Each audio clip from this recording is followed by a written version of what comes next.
Hi. Everybody, the movie begins in the highest room of a medieval stone tower. A princess lies in bed. She looks peaceful, dressed in fine clothes, surrounded by roses and warmed by a lit furnace, but when she stirs awake, she finds her hands locked in shackles. There's a sharp ache behind her head and a foggy memory of how she ended up here. Her vision is blurry at first, the room dipping and swaying until it slowly comes into focus, no guards in sight. Her legs are free, giving her a small chance to move and look around, but escape is out of the question. There's only an open window with a violent sea far below, and across the room, a closed door with muffled voices growing louder on the other side. As the voices get closer and more alert, she rushes back into bed and pretends to sleep. When the guards enter the room, they see what they expect, a sleeping princess. One guard steps forward, ignoring a warning from the other, but it's too late. The princess strikes first, smashing her forehead into his face with all the force she can manage. They only hear her scream, not realizing she just broke her thumb to slip out of the cuff.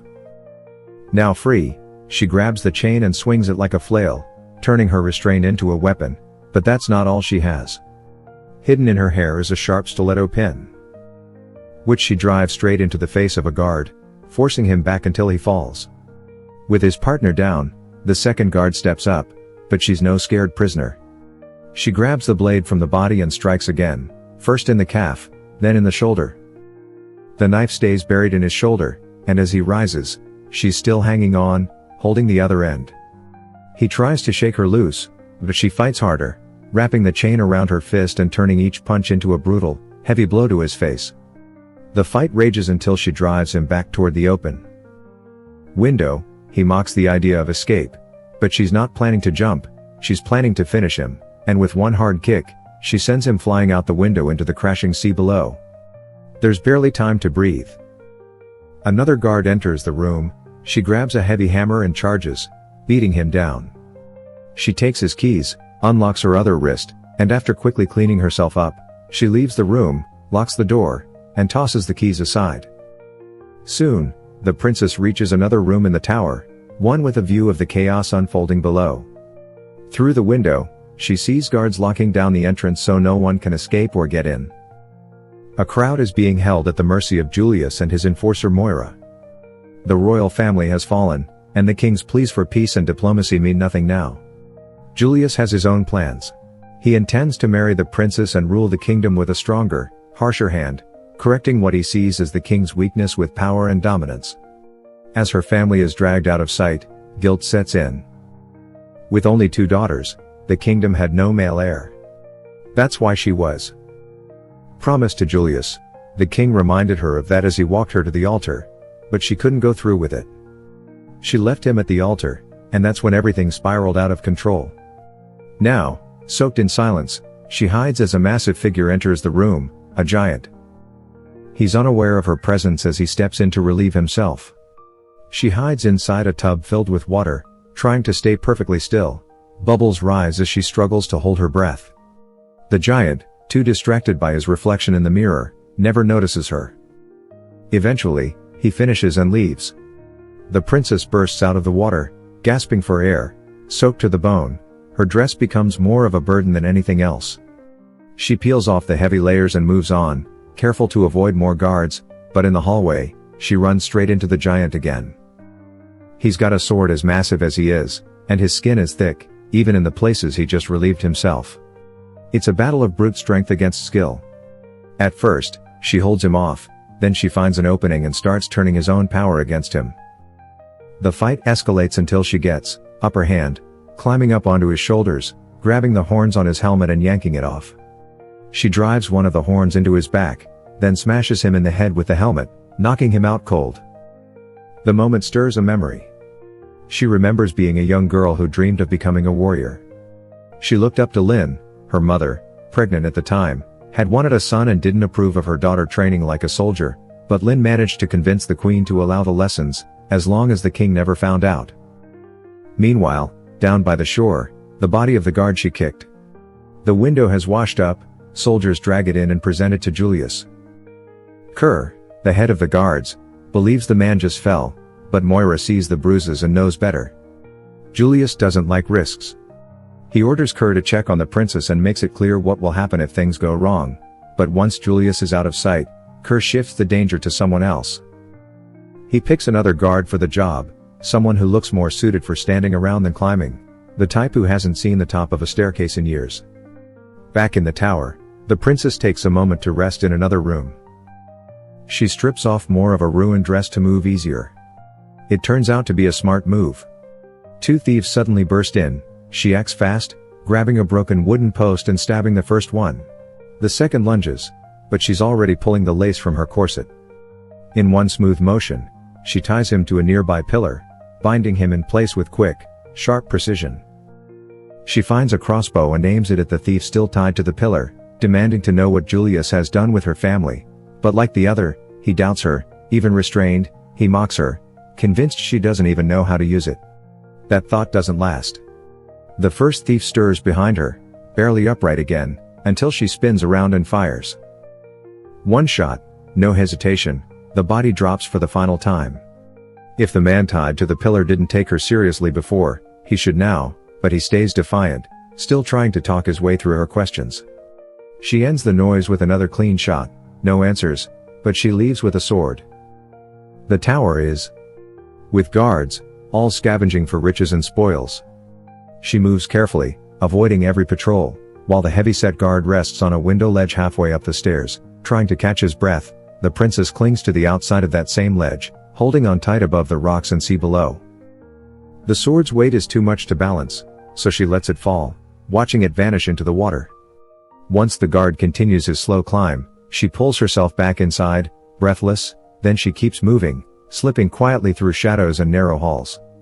Dodging the distracted men too busy feasting and stealing to notice her, Julius has no idea his soldiers are looting behind his back. She finds a bedchamber just after some guards leave. This one she knows well. She walks straight to a hidden spot and draws a blade, one only she would know is there. Holding it, old memories return, training in the forest with Lin, lessons not just in fighting, but in fighting with heart, not rage. To challenge her, Lin had invited Kai, the king's advisor, and her own former mentor. He had trained Lin, and now he was there to test the next. The princess held her own. When the fight ended, Kai gave her the sword as a gift, proof that she had a warrior's heart. Now she straps on a belt and boots, leaving her delicate shoes behind. Armed and ready, she listens. She hears Julius's voice drifting through a narrow passage. She follows it, finds a small crack in the wall, and peers through. There he is, with Moira, not just allies, lovers. Julius can't seize the kingdom by force, at least not in the eyes of the nobles. To gain power, he needs to marry the princess. Pretend to follow tradition. Then, the moment the crown is placed on his head, the king will be killed, a marriage proposal backed by blades, a royal murder, dressed up as ceremony. Now the princess finally has her answers. Moira continues whispering sweet encouragement, pushing Julius further down the path towards seizing the throne. Her words blend with passion as she pulls him in, kissing him deeply and guiding him toward the wall, their moans echoing softly. The princess sees her chance. Clever and quick, she sets a trap behind the wall, predicting exactly where the lovers will drift. She carves out a narrow hole, creating the perfect angle for a deadly strike, her blade inches from Julius's head. The moment that could have ended, everything is cut short by a knock at the door. A guard brings news. The king is asking to meet. Moira is torn, annoyed at the interruption, but satisfied that progress is being made. Meanwhile, the guard sent to check on the princess finally reaches the top of the tower, gasping for breath. He peeks through the keyhole and sees what looks like a guard slouched in a chair, and the princess asleep in bed. Satisfied, he turns and starts the long walk back down to report to Kerr. The princess, still deep in enemy territory, moves unseen through the halls. Guards are everywhere, but they're focused on looting, not watching. Below, the king meets with Julius, calm and measured. He urges Julius to reconsider his approach, warning that this path will only turn his people against him. But Julius isn't moved. He lays out his grievance, accusing the king of betrayal. To him, it all began with the princess, her refusal, her defiance, her abandonment. Far above, the princess squeezes through a narrow window into another part of the castle, crawling out onto a ledge. She lands between the legs of a massive armored guard.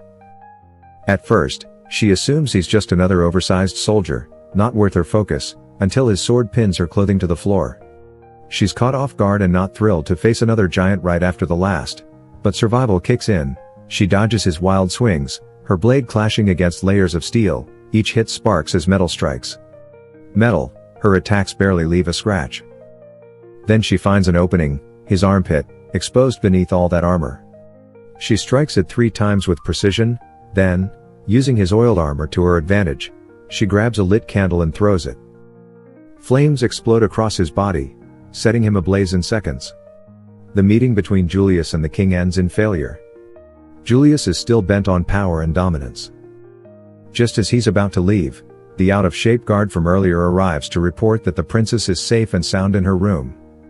Right then, the flaming corpse of the armored guard crashes down from above, landing at Julius's feet.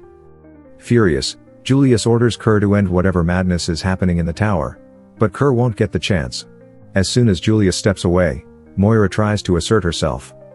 She makes a bold comment, suggesting a theory. Kerr mocks her, calling her a harlot and dismissing her voice as meaningless. Moira doesn't argue. She lets her whip speak instead, snapping it straight into his throat. Blood pours as he collapses, his body twitching. On the floor, falls silent, without missing a beat, Moira steps into Kerr's role and gives her first command. Find the intruder and finish her, no more chances. The princess, aware of what's coming, watches as troops scatter across the tower in search of her. Panic builds in her chest, fear takes over, and she runs, but her escape is blocked. 3 fighters come at her. She's slashed across the arm, but she doesn't stop. She drops 2 with fast, clean strikes, one throat after another, the third falls as she breaks past them. The number of enemies becomes overwhelming. That's when she makes a risky move, ripping off her diamond necklace and scattering the gems across the floor. The chasing guards trip and tumble, giving her just enough of a window to flee, but it's not over. One humiliated guard charges, his pride fueling his rage. She now carries a shield, and with it, she holds her ground. The blow comes as expected and ends as it should. Then the rest swarm. One sword slashes across her waist. She screams, a sound that stops the crowd cold, but she doesn't fall. She grabs the nearest guard and uses him as a shield, then makes a daring leap down to a lower level of the castle. One guard tries to follow but lands hard, legs shattered, the others are forced to take the stairs. The chubby guard stumbles past the princess like a half-dead zombie, too out of it to even notice her. She watches him go, stunned that he doesn't recognize the danger he's walking past. Spotting a flag just outside the window, she dives out and grabs it. Swinging along the vertical wall, she builds momentum side to side before landing inside a nearby room. Shoots through her side, her waist wound bleeding badly, memories start to surface. She had once overheard her parents discussing her future, her marriage. Her mother had begged the king to reconsider, but he dismissed her concerns. He wanted what he believed was best for the kingdom. She had stepped out in her training gear that day, armor instead of a dress, shocking her father. He hadn't known until that moment. Angry, he tried to reason with her, calling her foolish and delusional. In his eyes, the throne needed a man. She might dream of knighthood, but he saw a child in need of protection. To him, marrying Julius was protection, a respectable man from a respectable family. He left her with a choice, trusting she'd come around when her childish tantrum passed. She had been close to tears then, and now, with that memory fading, the sting returns. Footsteps snap her out of it. She reacts fast, tackling the figure that enters and pinning them to the ground, only to see Lynn beneath her. The two freeze, then breathe. Lynn had been climbing up to find her and is relieved they met halfway. As Lynn treats the princess's wounds, she explains what happened. Julius brought soldiers in the dead of night, the king's guards were outnumbered. Lynn barely escaped, along with a few others. The princess, overwhelmed with guilt, starts to blame herself, but Lynn cuts it off. The past won't help now. Lynn knows where the royal family is being held, and more importantly, how to get there. There's an unguarded route through the kitchen. They're going to take it. Once inside, they silently signal the cook to leave. A group of guards are cornering a female servant, their tensions violent and obvious. Lin and the princess have the element of surprise, but Lin bumps into something and causes a loud clatter. One of the guards, confused by Lin's sudden appearance, barely reacts before she drops him with a frying pan. The princess moves fast, helping the servant escape and leaving 3 guards against the 2 of them. In the kitchen, everything becomes a weapon: pots, vegetables, water, even rags. The princess takes down one, Lin another, 1 guard remains. He lunges through the air, but never lands. Moira's whip lashes around his ankle and yanks him backward, crashing him into the floor. It's a dramatic entrance. Moira doesn't attack immediately, she speaks first, mocking the princess, saying all of this chaos could have been avoided if she had just played the weak, helpless role expected. Her whip gives her reach and power, striking without risk. The princess and Lin struggle to close the gap, then things turn worse. The whip snaps around the princess's neck and Moira starts choking the life out of her, but Lin won't back down. She fights through and finally frees the princess, then creates a barrier of fire between them and Moira, just enough to help the princess escape. The princess wants to stay and fight, but her family comes first. She disappears into a sloping tunnel, moving fast. Her path leads her into a room where guards are gambling and drinking. Without hesitation, she storms in, snatches a cup from one of them, and downs it, staring them down as they struggle to process what's happening. The first guard, bold enough to grab her, gets knocked out cold with the same cup. She doesn't slow down. In seconds, all 3 are down, just as her family steps into view. The king is proud, the queen looks stunned. Violet, her little sister, smiles like she expected nothing less. The princess frees them and starts leading the way to safety, but in war, staying close to the people you love can be its own weakness. Just moments into their escape, a heavy strike hits the princess's head, everything goes dark, she wakes up disoriented. Her vision clears just in time to see her family recaptured and Lin bloodied and dragged in by Moira. Julius doesn't hide his disappointment, he taunts the princess, but she fires back with sharp words and cold defiance. He reveals his twisted plan, expecting her to resist, but to his surprise, she agrees, saying she looks forward to what comes next. Her voice drips with sarcasm as she vows to make his rule miserable, and if he dares to kill her, she promises she'll haunt him for the rest of his days. Moira grows tense under the princess's mockery, but Julius is finished with the games. He turns to the younger sister, Violet, quiet, innocent, and still just a child. Tears fall down the princess's cheeks. The king, still holding on to a shred of hope for Julius's decency, though no one knows why, thinks surely he'll draw the line here, but Julius has no such line. The princess and Lin lock eyes, no words are needed, the plan is clear. The princess charges forward, creating chaos to distract Moira and the guards. It's enough for Lin to slip in, grab Violet, and pull her away from Julius's reach, but with her hands bound, the princess can't fight. She's quickly overpowered and thrown through a high castle window into the cold river below, unconscious. She drifts through the current. In that dark space between life and death, memories return. Lin's voice reminds her, the blade is not a fighter's greatest tool, it's the heart. A real fighter isn't shaped by combat, but by purpose, and her purpose has never been clearer. Her family is in danger. She wakes. Desperate and gasping, she finds a sharp edge, slices through her bindings, and swims to the surface. The wedding must be stopped. Back at the castle, Julius arranges a rushed ceremony. Clergymen gather, guards spread across every hall searching for the runaway bride, but the princess isn't done. Soaked and bleeding, she finds her way back into the tower, determined to finish what she started. Then another threat, a huge soldier blocks her path, laughing as he approaches, likely imagining the worst. Before he can act, a massive statue crashes down onto him. Violet stands behind it, wide-eyed, but fierce. The princess, reunited with Lin and her little sister, can't hide her pride, but the weight of the moment settles in. She regrets becoming a fighter.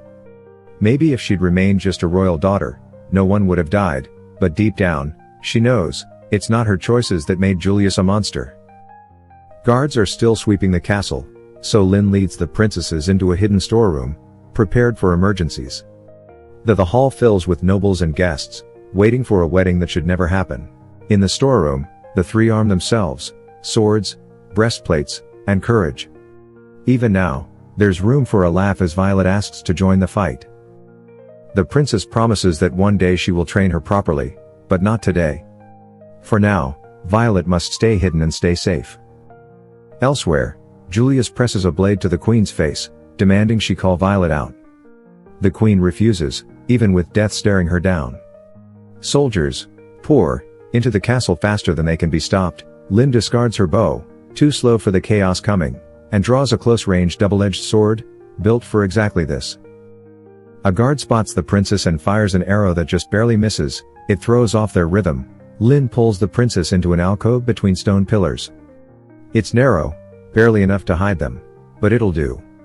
They regroup, gather themselves, and charge back into the fray, slicing through wave after wave of enemies.